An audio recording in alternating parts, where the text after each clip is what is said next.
Hello student, कैसे हैं आप? आपके प्रिपरेशन का टाइम चल रहा है, तो आपका ज़्यादा समय ना लेते हुए मैं आपको बताना चाहूँगी। मेरा नाम प्रिया ठाकुर है और मैं आपकी जीके की क्लास कवर कर रही हूँ। यहाँ पे बेसिकली जीके का सेक्शन इसमें कवर होगा। कौन कौन से एग्ज़ाम्स के लिए इसमें क्वेश्चंस रेलेवेंट रहेंगे, DSSP, SSC और DD और अदर कॉम्पिटिटिव सब एग्ज़ाम्स के लिए क्वेश्चन रेलेवेंट रहेंगे। तो हम अपना आगे सेशन शुरू करते हैं। हाँ जी, मॉक।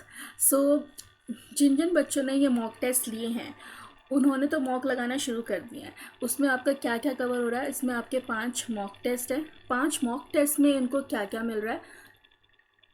पैटर्न कुछ इस तरह से है, जिसमें आपके 60 क्वेश्चन इंग्लिश के हैं और 30 क्वेश्चन रीजनिंग के और 30 क्वेश्चन जीके के, जैसा कि पैटर्न अभी आ रहा है। तो इन मॉक टेस्ट में अगर 120 क्वेश्चन है तो उन बच्चों ने 600 क्वेश्चन उसको मिल चुके हैं जिन्होंने भी ये मॉक टेस्ट खरीद लिया है। इसके साथ साथ इसमें 30 PDF आपकी स्टैटिक जीके की है, प्लस इसमें करंट अफेयर भी आपको मिलेंगे और ये सबको सिर्फ और सिर्फ आपको 199 रुपये में मिल रहा है। तो मॉक टेस्ट क्यों जरूरी है? बिकॉज इन वीडियोज़ हम जितने भी क्वेश्चंस कवर कर लेंगे उनमें बेसिकली इम्पॉर्टेंट क्वेश्चंस कवर हो जाएंगे, लेकिन उतना अच्छा तो है बट इनफ नहीं है, बिकॉज आपका कंपटीशन बहुत है। तो जितना हो सके हमने इन मॉक टेस्ट में सारे के सारे आपके फिल्टर्ड क्वेश्चन है जो अभी तक मोस्ट रिपीटेड क्वेश्चन रहे, तो सबको आइडिया भी हो जाएगा कौन कौन सा टॉपिक इंपॉर्टेंट है। कि जिनको और जानकारी के लिए क्या कर सकते हैं वो इस नंबर पर संपर्क कर सकते हैं। हम अपना सेशन कंटिन्यू करते हैं। आज का पहला question, who defeated Babur in the first battle of Panipat 1526 में एंड दस एंडेड द दिल्ली सल्तनत। तो आपकी जो फर्स्ट बैटल ऑफ पानीपत हुई थी वो कहाँ पे हुई थी? पानीपत में हुई थी। पानीपत आपका कहाँ लोकेटेड है? हरियाणा में। तो इसका ईयर जैसे कि इसमें मेंशन है 1526 में हुई थी। तो आपको इसमें क्या जानना इंपॉर्टेंट है? ये जानना इंपॉर्टेंट है कि किसके बीच में हुई थी। तो ये आपके जैसे कि यहाँ पे नाम भी मेंशन है, बाबर और दिल्ली सल्तनत के बीच में हुई थी। और यहाँ क्वेश्चन में खुद मेंशन है कि इट एंडेड द दिल्ली सल्तनत। तो दिल्ली सल्तनत का जो यहाँ पे रूलिंग पीरियड था वो यहाँ पे एंड हो गया था। तो उसका लीडर कौन था? इब्राहिम लोदी। तो जब दिल्ली सल्तनत की हार हुई थी तो इब्राहिम लोदी की हार हुई थी। और यहाँ से स्टार्ट दूसरी डायनेस्टी का स्टार्ट हुआ था। वो कौन सा था? मुग़ल पीरियड यहाँ से आपका स्टार्ट हुआ था। इसके बाद जो इम्पोर्टेंट बचता है, सिर्फ यहाँ पे हम कंटेंट ख़त्म नहीं करते। मैं इसके साथ साथ आपको 2-3 फैक्ट और भी दे देती हूँ जो रेलेवेंट हो, जो पूछे भी गए हैं और जो आ सकता है। कि अगर फर्स्ट बैटल ऑफ पानीपत है तो आपको सेकेंड बैटल ऑफ पानीपत भी पता होनी चाहिए, जो कि कौन सी ईयर में हुई थी? 1556 में हुई थी। और ये किसके बीच में हुई थी? ये अकबर की जो आर्मी थी उसके साथ हुई थी कि वर्सेस हेमू में। हेमू कौन था? आपका नॉर्थ इंडिया का ये हिंदू किंग था। तो इसमें जीत किस में हुई थी? इसमें जीत अकबर आर्मी की हुई थी और हार आपकी हेमू की हुई थी। और अकबर आर्मी में बेसिकली किन की जीत हुई थी? जो तो फेमस जनरल है इनके, उनके नाम आपको पता होने चाहिए। क्या है? खान जमन फर्स्ट एंड बैरम खान। बैरम खान तो आपने काफ़ी बार सुना भी होगा। ठीक है। इसके बाद आपकी लास्ट पानीपत की वॉर है, बैटल है, जो कि कब हुई थी? 1762 में हुई थी। बेसिकली इसमें कितना डिफरेंस है? 200 साल का डिफरेंस है। 200 साल का मतलब है कि 2 सेंचुरी का। ठीक है। और ये किसके साथ हुई थी? ये मराठा वर्सेस अहमद शाह दुर्रानी के साथ हुई थी। और इसमें हार किसकी हुई थी? मराठास की हुई थी और अहमद शाह दुर्रानी की जीत हुई थी। ठीक है। तो इन तीनों के ईयर इंपॉर्टेंट है, किसके साथ हुई थी, कब हुई थी और कौन जीता था, इतना आपको पता होना चाहिए। Next, a bond on which no interest payment are made. ऐसा कौन सा बॉन्ड है जिसपे कोई इंटरेस्ट पेमेंट नहीं दी जाती है, तो उसको क्या बोला जाता है? तो इसका ऑप्शन पढ़ के आपको लग रहा है कि ज़ीरो कूपन बाउंड है। तो हाँ, आंसर तो आपका करेक्ट है, लेकिन इसके पीछे का लॉजिक आप समझ लीजिए। बेसिकली होता है क्या? एक चीज़ होती है इन्वेस्टमेंट। इन्वेस्टमेंट क्या होती है? कोई चीज़ पे जो मैंने खर्चा करा है उस पर मैं क्या एक्सपेक्ट कर रही हूँ कि मेरे को उस पर रिटर्न मिले, उससे मेरी कमाई हो, उससे मेरा मुनाफा हो। तो जिस चीज़ पे मैंने एक चीज़ खरीदी है और उससे मैं एक्सपेक्ट कर रही हूँ कि मेरा उस पर रिटर्न बने, मेरा प्रॉफिट बने, तो उस चीज़ को असेट बोला जाता है। उस असेट पे खर्चा करने के प्रोसेस को इन्वेस्टमेंट बोला जाता है। तो बॉन्ड एक तरह का इन्वेस्टमेंट है। ठीक है। इसको हम खरीदते हैं तो बॉन्ड में क्या होता है कि आपने जितना अमाउंट इन्वेस्ट किया है, बेसिकली उधार में दिया है कंपनी को, तो कंपनी उस पर आपको जितना भी 9% अगर इंटरेस्ट रेट चल रहा है तो उतना देती रहेगी, इंटरेस्ट भी देगी। और बाद में आपको कुछ टाइम पीरियड बाद, जब इसका अगर 5 साल के लिए आपने बॉन्ड खरीदा है तो उसके बाद ये 1 लाख रुपये भी वापस कर देगी। लेकिन ज़ीरो कूपन बॉन्ड में क्या होता है, यही पैसा अब क्या करते हैं, मान लो आपने 90,000 का बॉन्ड खरीद लिया, यही 1 लाख का बॉन्ड आपने 10,000 के डिस्काउंट में खरीद लिया, और जब आपको फुल पेमेंट होगी तो फुल की फुल पेमेंट आपको 1 लाख रुपए की होगी। इसमें इंटरेस्ट नहीं होता, सिर्फ आपको एक्स्ट्रा अमाउंट मिल जाता है जो कि फुल पेमेंट होगी टाइम जब इसका कंप्लीट हो जाएगा, तो उसे ज़ीरो कूपन बॉन्ड बोलते हैं। Next, which among the following is a harvest festival celebrated in Goa. तो ये जितने भी आपको नाम दिख रहे हैं ये चारों के चारों फेस्टिवल हैं।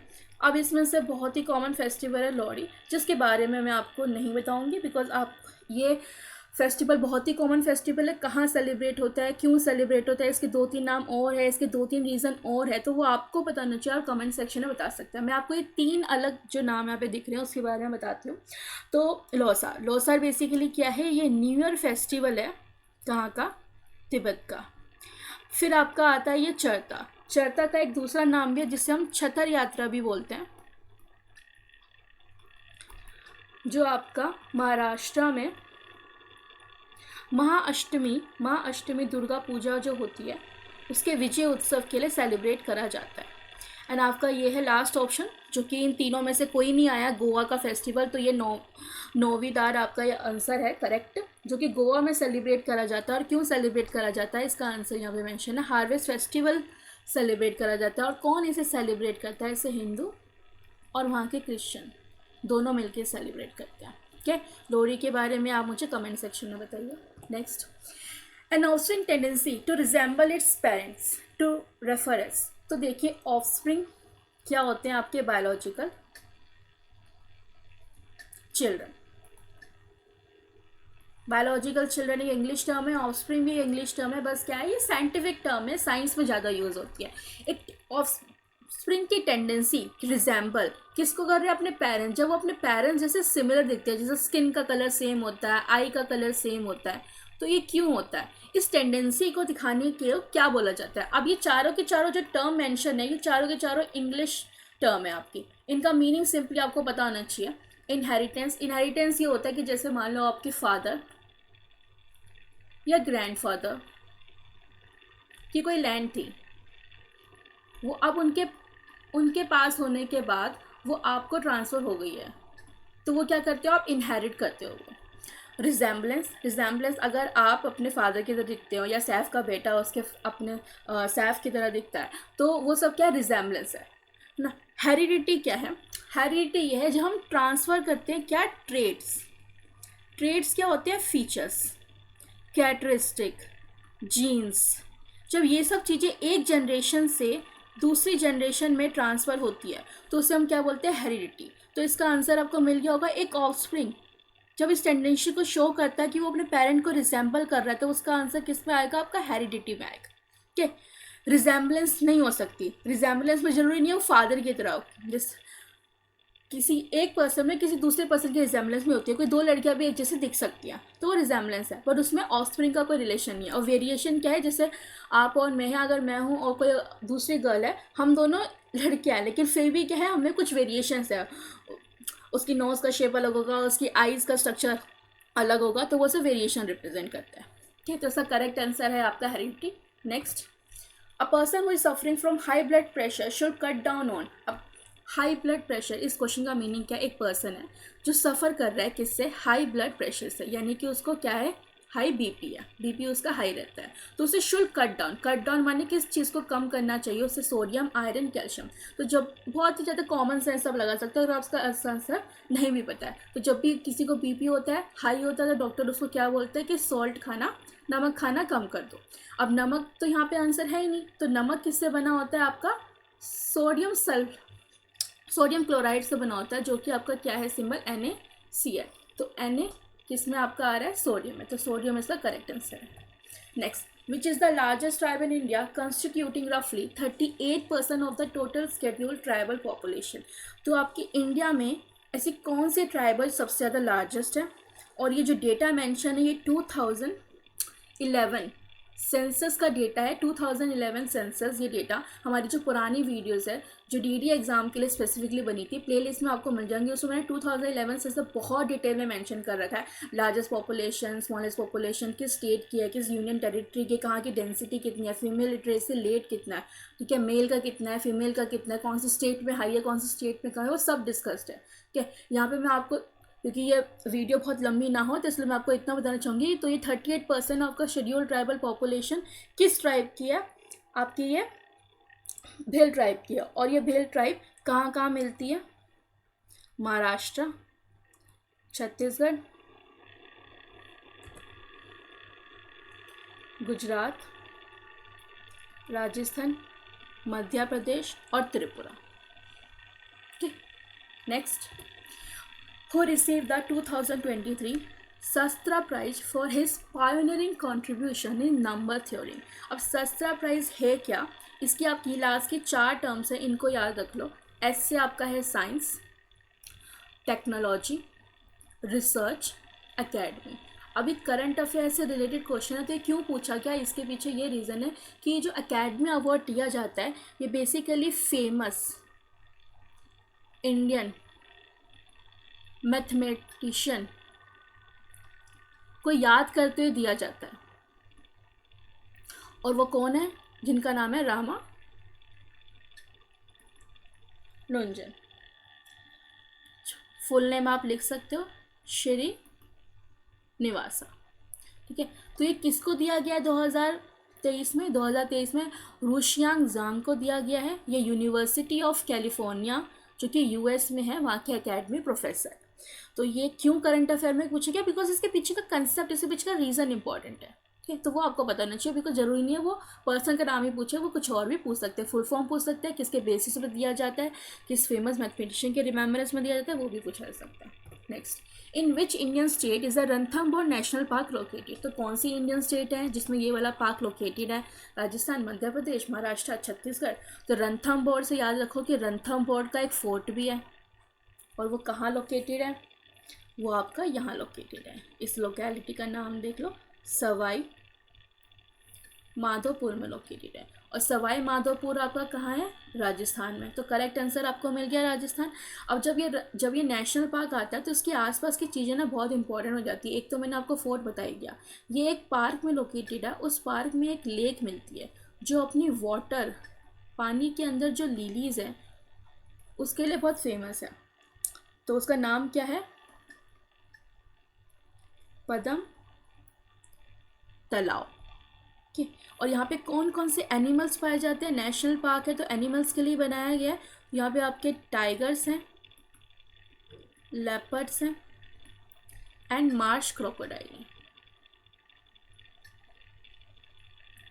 Next, the Indian men's hockey team defeated which country in the final to bag gold at the ongoing Asian Games 2023। 2023 में एशियन गेम चल रहे थे, और वो कहाँ चल रहे थे? होंगजाओ में चल रहे थे। होंगजाओ आपका कहाँ है? चाइना में है। होंगजाओ बेसिकली एक स्टेडियम है जिसका एक दूसरा नाम भी है, इसको बिग लोटस भी बोला जाता है। ठीक, अब इंडियन मैन हॉकी टीम ने क्या लेके आए थे? गोल्ड लेके आए थे। किसको हराया था? जापान को हराया था। तो एशियन गेम इम्पॉर्टेंट है, वो जान लो, बिकॉज ये वर्ल्ड लेवल पे होता है। तो इसके बारे में क्या बताना चाहिए? ये 19th लेवल पे हुआ था। ठीक, तो ये 19th एशियन गेम था आपका। तो 20th कहाँ होने वाला है? जब भी एशियन गेम एंड होता है या जब भी ये वर्ल्ड लेवल के गेम्स एंड होते हैं तो उसी टाइम बता दिया जाता है कि नेक्स्ट जो होगा वो कब होगा और कहाँ होगा। तो नेक्स्ट आपका 20th होगा, 2027 में होगा, और वो जापान में होगा। इससे पहले वाली जो वीडियोस है प्लेलिस्ट में आपको मिल जाएंगी, वहाँ पे मैंने बहुत सारे स्पोर्ट डिस्कस कर रहे हैं। और सिर्फ क्योंकि वो स्पोर्ट्स ही मैटर नहीं करते, उसका मेरे साथ साथ मैंने ये भी डिस्कस करा है कि नेक्स्ट कहाँ होगा, नेक्स्ट आपका कौन सी प्लेस पड़ेगी, कि कौन उसे होस्ट कर रहा है, उसमें इंडिया भी कहीं कहीं जगह आया हुआ है, तो उसको भी आप एक बार गो थ्रू कर सकते हैं। Next, in which of the following year was a food product order.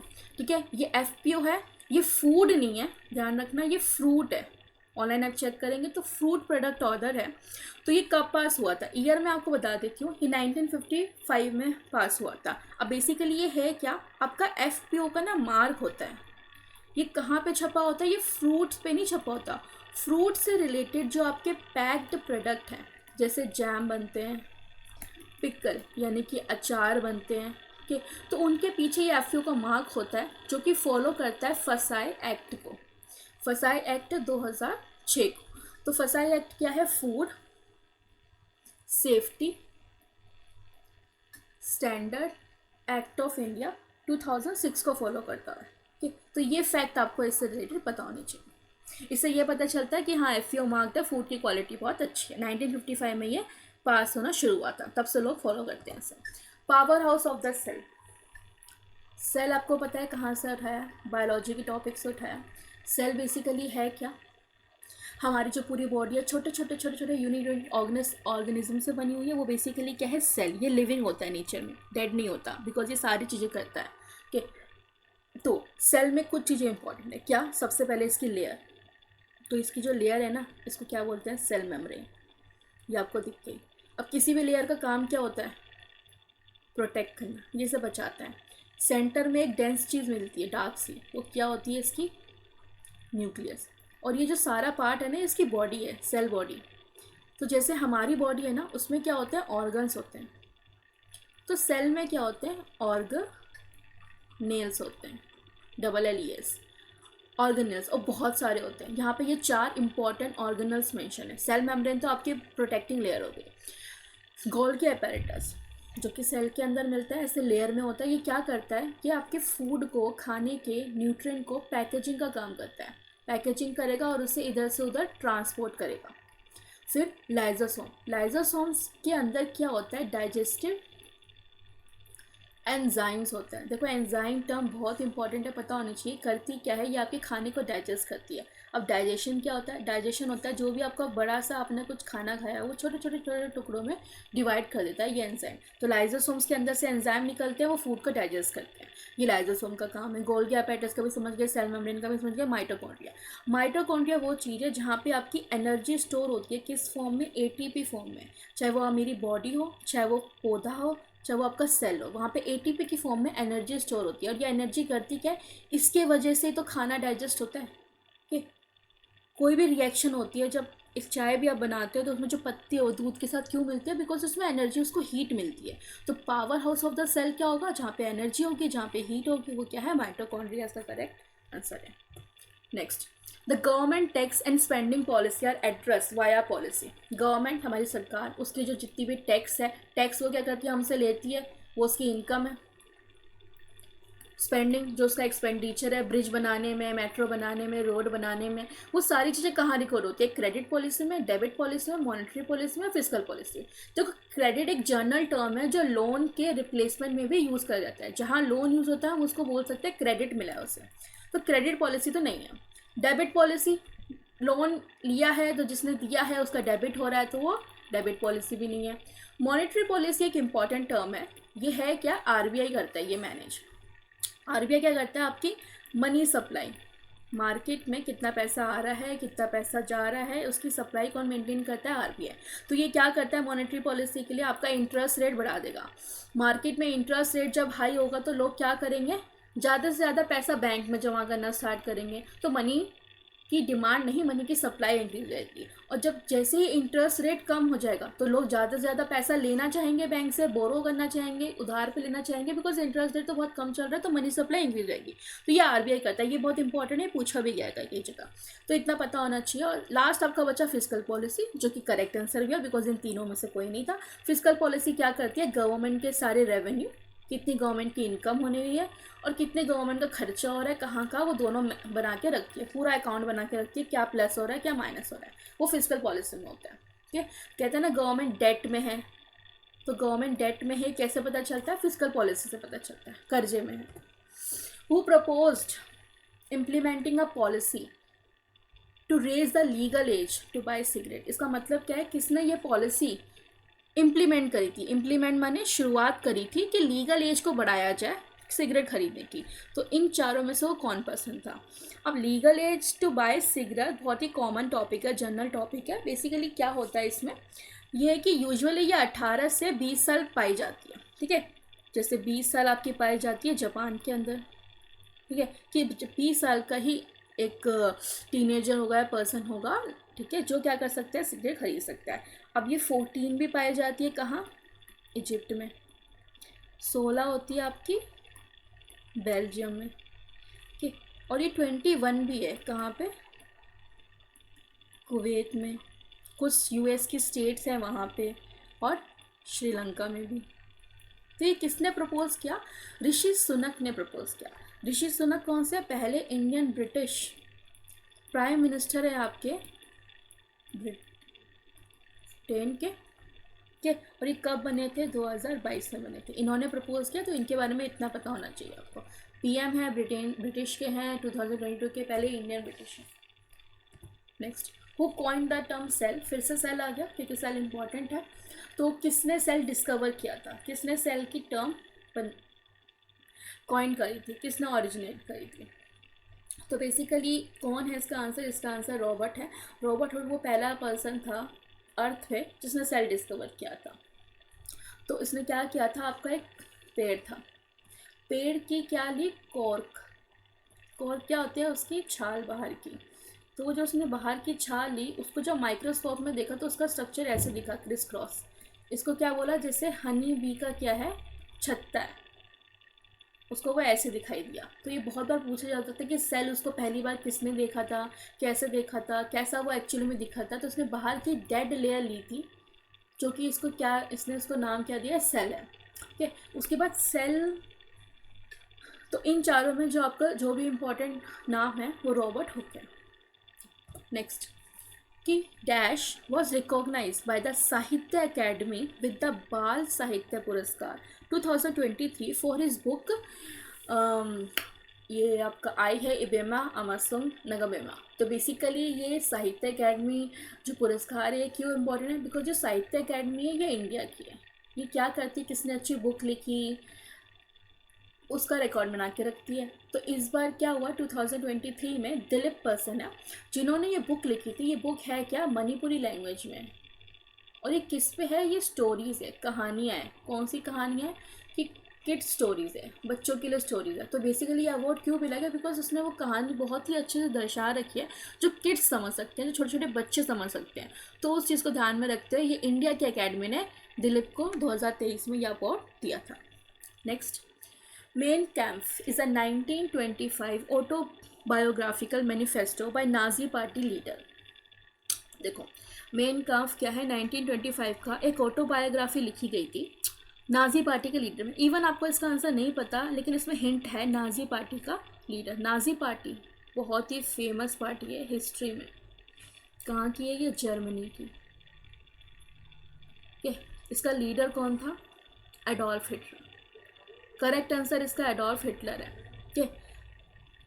अब ये नाजी पार्टी, एडोल्फ हिटलर कहाँ कौन था, डिक्टेटर था। डिक्टेटर कौन होता है, जिसकी चलती है कंट्री में।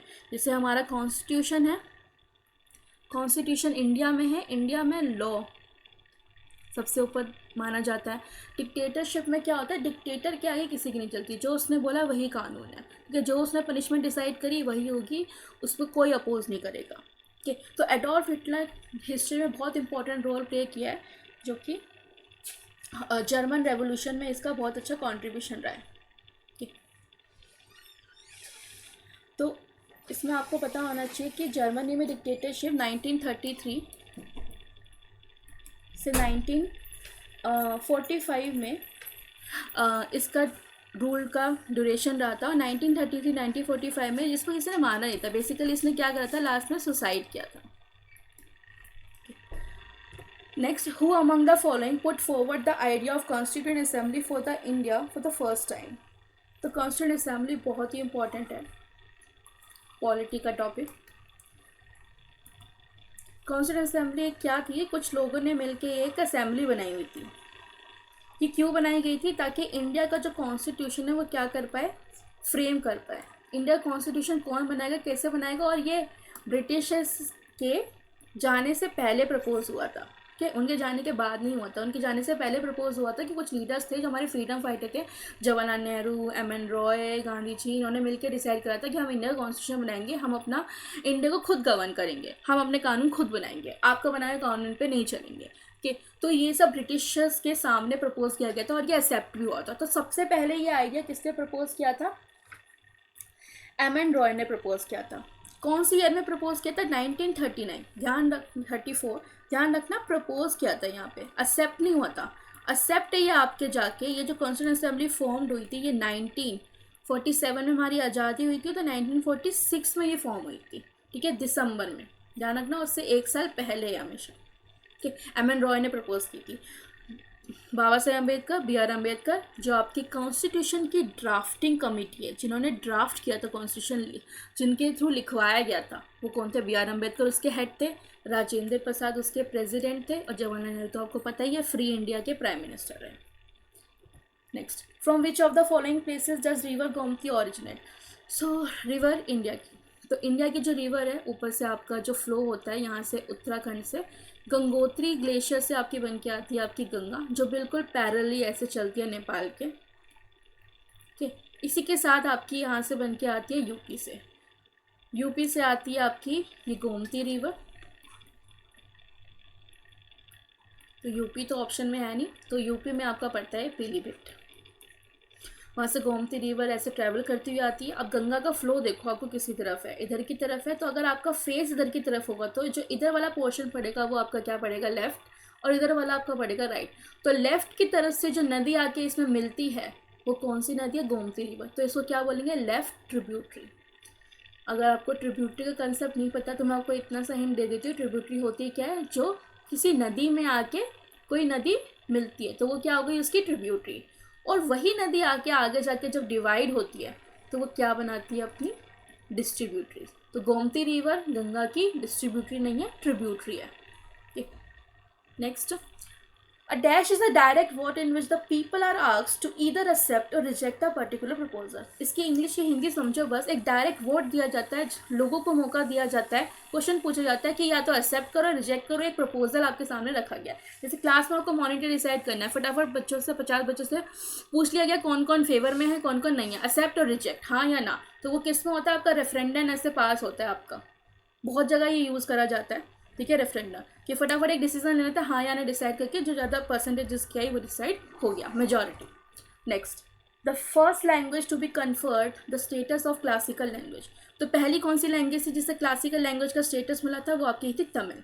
अब इंडिया की ऑलमोस्ट अभी 6 लैंग्वेज आप शुरू की, जान लो कौन कौन सी है। फर्स्ट पे Tamil, then next Telugu, next Sanskrit, fourth पे कन्नड़ा, फिफ्थ मलयालम, सिक्स्थ ओडिया। ये 6 लैंग्वेज इंपॉर्टेंट है, इतना आप जान लो, ठीक। तो हमारा जो ये क्वेश्चन था, आई गेस आज का लास्ट क्वेश्चन था, ठीक।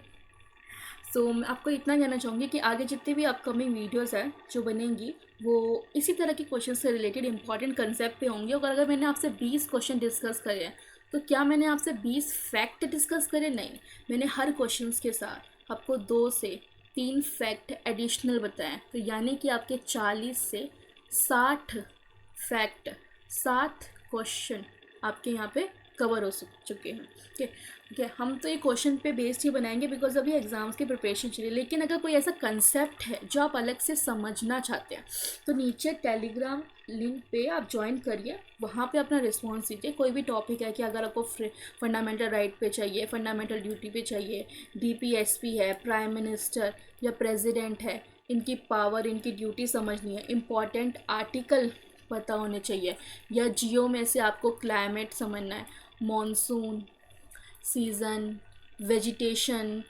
इक्विलिब्रियम फॉरेस्ट, आपका टाइप्स ऑफ फॉरेस्ट हो गए, बायोस्फीयर रिजर्व हो गए, नेशनल पार्क हो गए, सोलर सिस्टम हो गया। अगर आपको कोई भी ऐसा टॉपिक है जो अलग से समझना है, सो आपके रिस्पॉन्स के बेसिस पे हम उस पर वीडियो बना सकते हैं टाइमली, जितना जल्दी हो सके। लेकिन उसके लिए आपको जितना जल्दी हो सके आपको अपना डिमांड शेयर करनी होगी। तो आज के लिए इतना ही। बाकी ये टेलीग्राम लिंक और कॉन्टैक्ट नंबर नीचे है। मॉक टेस्ट जितना हो सके उतना लगाइए, बिकॉज मेरे जितने भी एग्ज़ाम होते थे मैं तो मॉक टेस्ट लगाती थी, और उसी की वजह से मुझे आइडिया होता था कि एग्ज़ाम में आना क्या है।